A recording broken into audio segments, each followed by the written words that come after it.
You are listening to the Life Coach School podcast with Brooke Castillo, episode number 163. Welcome to the Life Coach School podcast, where it's all about real clients, real problems, and real coaching. And now, your host, Master Coach Instructor, Brooke Castillo. What is going on, my friends? How are you? I am amazing. I am recording this on a Sunday afternoon. I usually don't work on Sunday, but we were out of town this weekend. My husband and I went to meet with my coach for a sit-down private session. It wasn't private. There were actually some other people there. It was kind of like a mastermind. I love going to see my coach because he always tells me that I'm crazy and the things that I want to do. And I always argue with him and then end up doing exactly what he tells me to do. But it was really fun because I took Chris with me this time. So Chris was able to meet Frank, and it's really fun when you go see Frank. He has 2 Rolls Royces that are ridiculous. They're like $450,000 cars. I mean, they're just so over the top.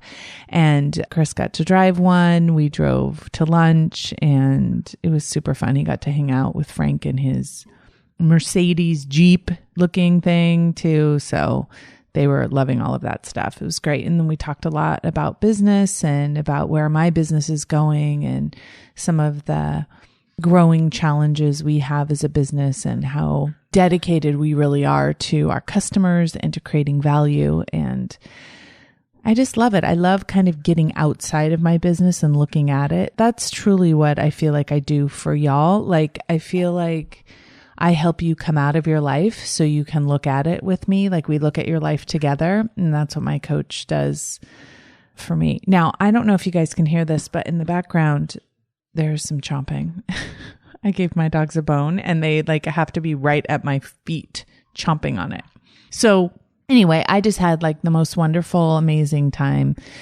And it took a couple days and we just put our house on the market. So this weekend we were having the house be shown.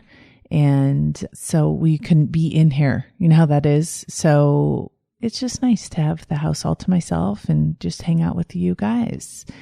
You guys right here. So today we're going to talk about boundaries. We're just about to get going in May in Self-Coaching Scholars on relationships.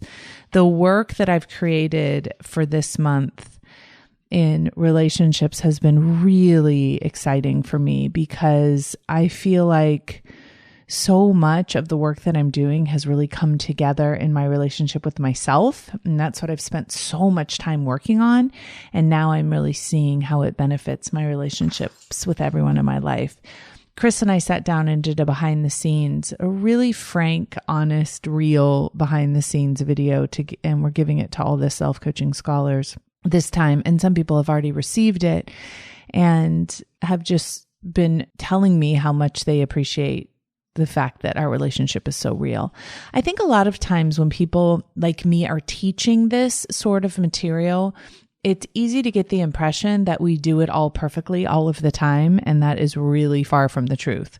Aim to really practice what I preach, and I really do practice it, but that does not mean at all that I show up perfectly and create perfectly and am anywhere near perfect in my relationship. So we shared a lot about some of the struggles that Chris and I have and, you know, parenting and being business partners in such a vibrant business with all the people working for us. And then also in our relationship and how important that is for us to maintain. And I think the other piece too is like Chris and I are married and, you know, we have an intimate relationship, but we're also like best friends too. So we have so many different layers to our relationship and we try to navigate those. And I think we do a pretty dang good job, if I do say so. And I think partly it's because I coach myself all the time and Chris doesn't need to coach himself ever because I say this all the time, like he is the best person I know. He is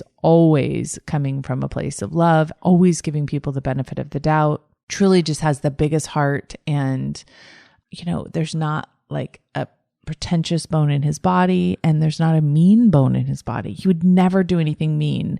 He's always looking for the kindest way to be with anyone. And I feel so blessed. In Self-Coaching 101, I dedicated the book to him, and I said, every girl should be so lucky. And I truly feel like just being with Chris is such an amazing treat to be able to share my life with him and ponder what it would be like to be such a great person as he is. I mean, I think we're both great people. We're just great in different ways. And one of the things that Chris is just like genuinely nice and kind all of the time and never wants anyone to point it out. He just is delighted to be himself and very kind. So this month, we're going to talk about boundaries 2.0. We're going to talk about love 2.0. We're going to talk about how to be a good mate, and then we're going to talk about difficult conversations. Now, in the podcast, I'm going through this material. I'm giving you a lot of the material, but we're really going deep in scholars on this. So if you're a scholar, like buckle up. Game is on. I really want to take you guys deep, deep, deep into your relationships and set you free from so many of the things you guys are struggling with unnecessarily. So if you are a listener of the podcast, you know that I have already done a podcast on boundaries.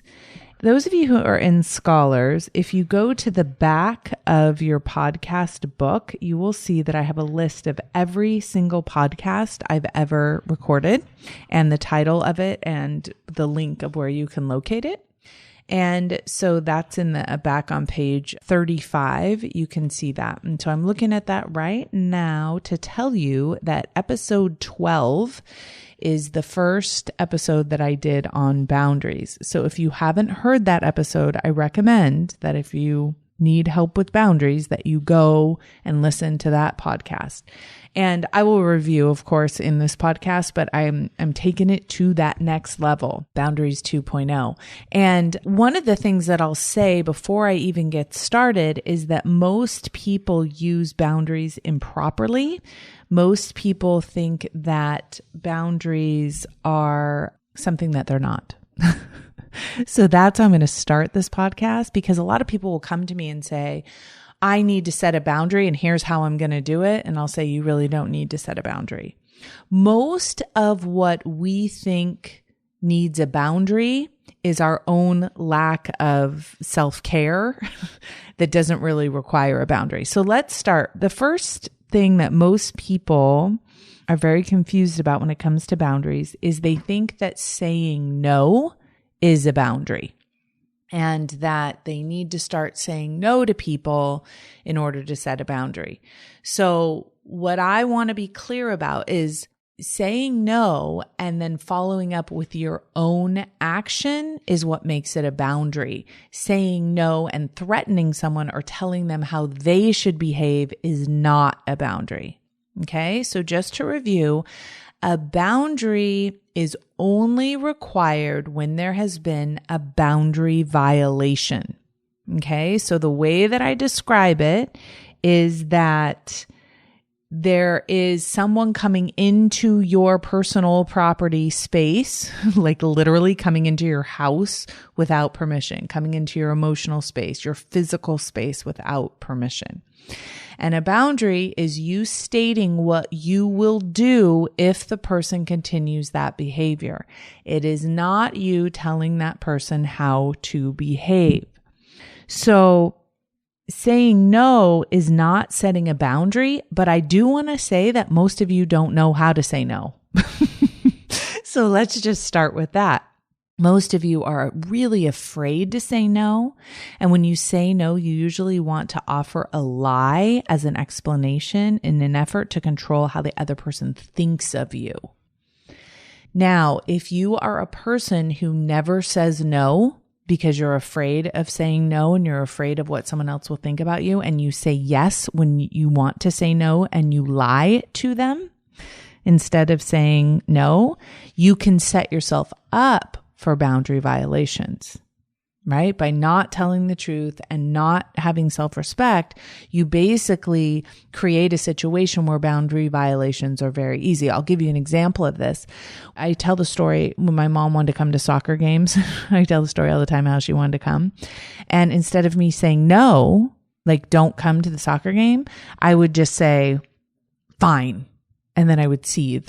Right. And so then she just kept coming and there were no boundaries at all. And she just kept coming to every event that we ever had without ever like letting us know, or, it ended up being this situation where she was always coming over and being there when sometimes it wasn't appropriate for her to be there. But because I didn't know, and I shouldn't say I didn't know how to say no. Let's tell the truth. I did know how to say no. We all know how to say no. I just didn't want to because I was afraid of what she might think of me. So saying no is something you have to get good at doing so you can get good at saying yes to the things that you really want to do. Remember, you don't have to do anything. You always have the option of saying no. So when you say no, you are choosing to say no. And when you say yes, you are choosing to say yes. You do not ever have to say yes when you mean no. And when you don't say no to something, you are choosing to do that thing that you haven't said no to. So make sure you're being really honest with yourself there. I told myself so many lies, and that certainly was not my mom's fault. She was doing nothing wrong in that situation.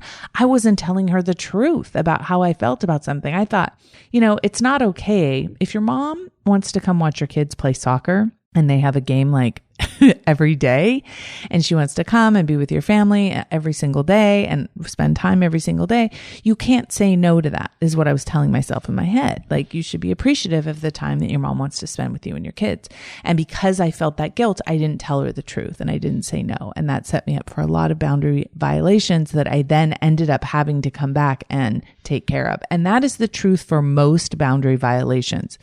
Most of us don't set proper boundaries by saying the truth to people. And so then we start getting quote unquote violated by that. And that's when we have to kind of back up and really set firm boundaries. The second thing that people think are boundaries are standing up for yourself. So I'll have students that'll come to me and say, okay, I'm going to start standing up for myself. I'm going to start setting some boundaries. And what I really want to be clear that standing up for yourself is not setting a boundary. Standing up for yourself is not even really necessary in the way you mean it most often. Standing up for yourself is usually code for offering resistance or defense. It usually comes from a place of exasperation or anger. So that's when you know that you're coming from a place of exasperation or anger. You're taking an action. Think about the model. You're taking an action from a negative emotion. You're probably going to end up yelling or saying something inappropriate or being like, listen, I'm so sick and tired of you doing blah, blah, blah, blah, blah, blah. I'm going to stand up for myself. Right? And sometimes people are like, whoa, what the heck just happened? Right? It's like if you haven't ever told someone the truth and then all of a sudden you're like, I'm so sick of you doing this, then the person may not even know that you're sick of doing that, right? So if you remember two things, you can always say no, and you don't have to offer an explanation ever. And adults get to behave as they want to, always. Then you don't have to get defensive or stick up for yourself. You can simply let people be who they are, and you can be who you are and say no. Now, if you're willing to say no, you won't need to stand up for yourself. You'll just simply say no. Like I would never use that terminology. I have to stand up for myself because I'm always just telling the truth. No, I don't want to do that. No, I'm not going to do that. So I don't have to be like, hey, stop asking me to do stuff. I'm going to stand up for myself now. You can ask me, you can as many times as you want. It's totally fine, right? I'm just going to say no. And I don't have to come from a place of anger or exasperation. Now, the other piece of this that's really important is you have to let people be wrong about you. We spend a lot of time saying yes when we mean no in a way to manipulate how people think about us. I have a client who keeps giving everyone money in her family. she makes a lot of money, so she keeps giving everyone money because she doesn't want to feel guilty that she has money and they don't, and she wants to help take care of them. And what I explained to her is I said, listen, the reason you're giving them money is because you're trying to manipulate the way that they think about you. You're telling yourself that it's coming from this really charitable, wonderful place, but that's not how you're feeling. And that's the test, you guys. It's like, how are you feeling when you're giving the money? How are you feeling when you're saying yes? If it's coming from a negative place, you're probably not telling the truth. And that takes us right into people pleasing. Okay. Remember that I call people pleasers liars. What I mean by that is you tell people what they want to hear and you do what people want you to do in order to get them to like you. This is not kindness. This is manipulation. All of you really sweet people that come to me that are seething with resentment and seething with anger because you don't tell the truth. So many of us people pleasers end up eating our rage. We are so mad at ourselves for constantly saying yes and constantly people pleasing when we really want to say no. And then we end up like the person that we're supposed to be helping, we end up being so angry at them. They're like, will you make 500 cupcakes for the bake sale? And you're like, sure, that sounds amazing. I would love to do that. I'm not busy at all. Right? And then you're making those cupcakes and you're hating that person and you're doing it. And you're coming from this really kind place when you talk to them, but then you end up seething with anger. That matters. The energy you put into whatever it is you're doing matters so much. Really think about if someone asks you, like if someone asked me to bake 500 cupcakes, I promise you my answer would be no. And I would not offer an explanation. I would just be like, no, I'm not going to do that. And is there another way I can help? Like, what are my options? If I really wanted to help, what are my other options for helping?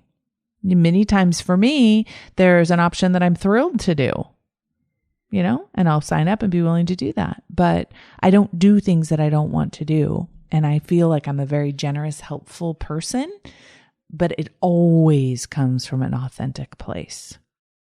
Okay. And that's really, really important because it makes my life so much better. It makes my relationship so much more authentic. So here is my rule of thumb. Do kind things for other people only when you want to, only when they are the truth. Make sure you like your reason for doing it and that the reason isn't so they will like you, isn't so they will think a certain way about you. Sometimes I say no to people and they think I'm not a giving person. They think I'm not very generous. They think I'm selfish. And I'm okay with people being wrong about me. I know that that's not true about me. I know that I'm a kind, giving, but also authentic person and I tell the truth. So say no when you don't want to do something. Say no from a full heart. Tell the truth. Give people that honor. Tell them the truth. I told my friend Lori no once and she almost fell over. Now she knows she can trust me. She knows that a yes is a true yes. When people quote unquote walk all over you, it's because you're lying on the ground in their way. Do not do that to yourself. Do not blame other people for walking all over you. You are laying in the ground in their way. Get out of their way if you don't want to help them. Okay, so a boundary is only appropriate when you need to protect yourself from violations. Boundaries are limited to physical and emotional lines. Boundaries are very similar to your house property. Unless the person comes into your yard or house, there is no violation. If you have let them in consistently without them knocking, and then they come in, it is still a boundary violation, right? They've still come into your property without asking, but you've made it so it's okay for so long that is when you have to set an appropriate boundary. So many of my students want to claim boundary violations when they are the ones looking into their own neighbor's windows. It goes both ways. Your neighbor can tell you what color to paint your house and what bushes to plant and what wallpaper to use. This is not a boundary violation. But if he comes into your house and starts painting and planting, now we have a violation. Okay? So let's be really clear about that. People telling you how to live your life, people criticizing you, people telling you that you're doing it wrong or that you should do it a different way is not necessarily a boundary violation. Now, if you don't want to be around someone criticizing you or telling you stuff like that, you can say to them, hey, if you keep doing that, I'm going to leave. That would be an appropriate boundary. But for me, I just let other people have their opinions. I let them be wrong about me. If it gets to the point where I feel like emotionally it's upsetting, there's like the constant me having to do thought work every minute I'm with them, then I'll set a boundary. Okay.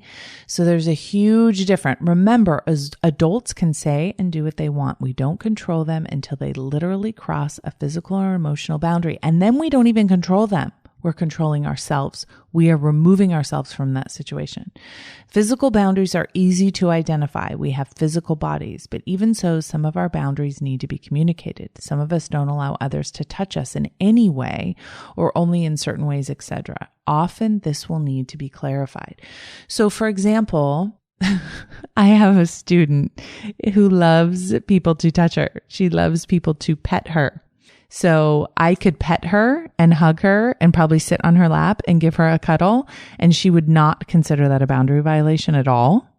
So she wouldn't need to set a boundary, even though I'm physically touching her. Now, I have other clients who don't want to be touched or hugged, or, if I put my hand on their leg or on them, that may be something they would consider a boundary violation.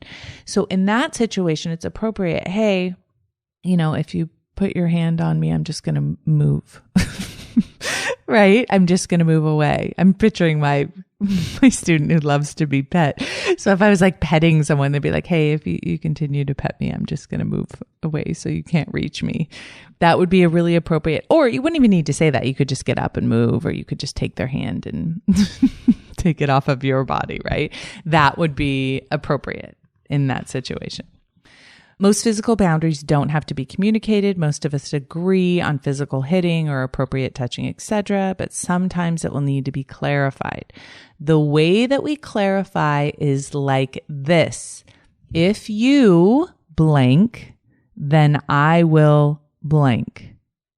Notice it's not you have to stop doing that. It's if you do it, because they can continue to do it if they so choose. And that includes petting you, touching you, whatever. You just talk about what you'll do. I'm going to call the police. I'm going to leave the room. I'm going to get in my car, whatever it is you will do to set that boundary. Notice we can't tell them that they can't do it. I mean, we can tell them that, but we don't have control over it. Emotional boundaries are usually a lot more subjective than physical boundaries. Some people have boundaries around swearing, using God's name in vain, or even loud arguing. Others don't have boundaries or any problem with these things. So I don't have any problem with most things. Right? I mean, it takes a lot to offend me. I don't mind swearing. I don't mind any kind of like derogatory stuff. Like that's just how I roll. And I don't think there's anything wrong with that, right? My boundaries are a little bit more around my time and around my space. And I think those are really clear to the people who know me. But in terms of boundaries around like emotional communication, like I feel very open to people telling me the truth all of the time. But when you have an emotional boundary around something, you might communicate it, or you may just take the appropriate action without communicating. For example, if a group starts swearing, you might just leave. I had someone say to me, because their religious practice does not allow for swearing, and they don't like to be around someone that's swearing. And, y'all met me, I'm going to swear. And when I swear, they just leave. And that's totally fine. They're protecting their own sense of their boundaries. She's not telling me I can't swear. Now, she could ask me, she could say, hey, I'm going to be in this presentation with you all day. Could you please not swear? And I could say, I'll try. Chances are low. right? Now, she can get mad at me if I swear or not because she's trying to control me, and she'll say, but I set a boundary with you, right? That's not a boundary. A boundary isn't about how I will behave, right? And she could say, she's not respecting my boundary. It's not my job to respect your boundary. It is your job to respect your boundary. So if you're not comfortable being around swearing and you know that I swear a lot, then you protect your boundary by leaving. That's an appropriate boundary. I would personally leave if a group of people started doing drugs or anything sexually inappropriate. Certain conversations or gossip would also cause me to leave. I had a story of a friend. Oh my God, you guys, this is so awful. She was dating this guy and she went to meet his parents. And I guess that they lived in a nude colony, and she knew that going in. It wasn't like that was a big shock, but what happened was they were all sitting around. They weren't nude, but the people in the colony were nude, but then they all started touching each other inappropriately, or I guess they thought was appropriate in that situation. And she was like, I'm out. Right? And some of us may not even go to a nudist colony because we may feel, in terms of our boundaries, that isn't something we would want to do. Can you imagine you're sitting around and everyone just, you're not in a nudist colony. Everyone just starts taking their clothes off. Everyone starts just shooting heroin or something. I'm out, right? That's how we protect. We don't say, hey, you guys have to stop doing that. I'm here. I mean, they are able to keep doing drugs. We just leave. That's appropriate boundaries. Okay. You can ask people to stop, but if they don't, your boundary is about what you do, not what they do. If you make a boundary request of someone and don't follow through, you have actually only made an idle threat, and that diminishes your own self-respect and theirs for you. Okay, I'm going to repeat that. If you make a boundary request and you don't follow through, you've actually only made an idle threat that diminishes your own self-respect and theirs for you. So if I say, hey, if you guys don't stop doing drugs, then I'm going to leave. And then they keep doing drugs and I don't leave, right? I've just made an idle threat. And if everyone starts taking off their clothes, or let's say everyone keeps swearing or whatever, I've basically set a boundary, but I haven't taken care of following through on that boundary for myself. That is my responsibility. Now, that is the most common reason people do not set boundaries, because they do not want to follow through on the consequence, is what we call it. If you blank, then I will. And here's why it's so difficult for most of us. So remember what I said at the beginning of the podcast. Most of us end up in boundary violation situations because we keep letting our neighbor come in our front door without asking. And then we start resenting it and we start getting mad. So then we have to go to the neighbor and be like, hey, you have to knock before you come over. You have to call before you come over. And the whole reason I hadn't told my neighbor that in the beginning, the whole reason I hadn't told my neighbor that it was inappropriate to just walk into my house is because I was afraid of what they would think. Well, now I've really created this situation where I have to be like, whoa, I know that you've been walking in my front door without knocking for the past 2 years. Now you have to stop. Right? And so now I'm really afraid of what that person might think of me. And that's why most people don't follow through on boundaries. So I would say to the neighbor, hey, I need you to knock before you come over. The neighbor comes over. He's in the habit of just coming into the house. He comes in and I don't do anything. I don't say, hey, I'm going to lock the door and then lock it. Or I say, I'm going to ask you to leave. And if I don't ask them to leave, then my boundary has no respect for it. I don't respect it. I don't have respect for my own boundaries, and they certainly won't have any respect for them either. Here are some other boundary violation examples. Flirting. Someone flirting with you, or someone that you're with flirting with someone else. So if I'm with someone and they're flirting, then I can say, hey, if you continue to flirt, I'm going to leave. That's an appropriate boundary. Or I can just leave. I don't even have to express the boundary, but I can, right? If you keep, then I will is appropriate. And then I would leave instead of stop flirting. It's making me mad. You have to stop flirting, right? Remember, adults get to be who they are. Saying sexually inappropriate things, commenting inappropriately, somebody commenting in a sexual way or commenting something about your life or about you or about the way you look that's inappropriate, that you would express a boundary around. And a lot of times when you set a boundary immediately, like, please don't comment, right, on what I'm saying, or I'm going to leave or whatever, then it's just clean. Like most people respect our boundaries, especially from the beginning. Revealing secrets, talking about others, yelling, criticizing, calling excessively on the phone, texting excessively, right? A lot of times you don't even have to tell the person to stop. You just stop replying to them. They stop doing that. Showing up unannounced, inviting yourself to events or someone inviting themselves to your events, interrupting constantly, borrowing or taking things without asking. I've had people that say about interrupting, like constantly, you could think about like your conversation has a boundary around it. You speaking has a boundary around it. And someone constantly interrupting you, you may just stop talking. Or what I've seen, because I interrupt a lot, I think it's a profession problem. People just keep talking. So I'll interrupt and ask another question right in the middle of them speaking, and they'll just finish their thought. It's just, I think, the most beautiful way to handle that. Like, just continue to finish what you're saying and then answer the next question that I have now drilled you with. And I notice that makes me respect their boundaries, right? I stop interrupting them because I know they're not going to change their train of thought to finish what they're saying. Lying, having an affair, etc. Some are subjective and negotiable depending on who is involved, right? So different people have different boundaries, and sometimes they need to be communicated and sometimes they don't. But one of the things that I really want you guys to think about with Boundaries 2.0 is that saying no is not a boundary, but not saying no can have you ending up with a lot of boundary violations. Okay. You don't need to stand up for yourself when you're constantly telling the truth and being honest with people and respecting your own space and your own time by telling the truth about it. People pleasing is what gets most of my clients into trouble. That for sure was what I was doing with my mom. And it's not a kind thing. People pleasing is not a kind thing. People pleasing is manipulation. And you end up being resentful and angry, and it's your own fault. And the reason I can speak so clearly about that is because that was for sure me. Now I have very appropriate, very clear communication and very few boundary violations that I have to set boundaries for. Okay, my friends, if you're in Scholars, make sure you do these questions. Make sure you ask me for clarification in Ask Brooke.